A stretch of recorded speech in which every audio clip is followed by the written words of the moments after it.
Minsan, ang pinakamahirap na prayer ay yung prayer na walang kasunod na sagot. Nag-pray ka na, paulit-ulit, araw-araw. Minsan habang naglalakad, minsan bago matulog, minsan umiiyak ka pa. Pero lumipas ang mga araw, weeks, months, at parang tahimik pa rin ang langit. Kaya nagsisimula ka magtanong, Lord, naririnig mo ba ako?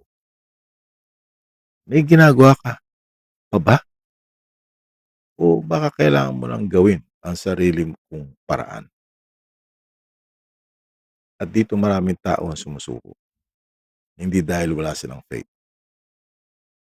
kundi dahil napagod silang maghintay. Pero tandaan mo, ang silence ng Diyos, hindi automatic na absence ng Diyos. Hindi lahat ng ginagawa niya kailangan mo makita agad. May mga bagay na hinahanda niya habang hinihintay mo ang sagot. Sabi sa Proverbs chapter 3 verses 5 to 6, trust in the Lord with all your heart. At huwag kang umaasa lamang sa sarili mong understanding. Minsan hindi mo kailangan maintindihan lahat. Kailangan mo lang malaman, mapagkakatiwalaan mo siya. Kung tahimik ang Diyos ngayon, huwag kang agad susuko.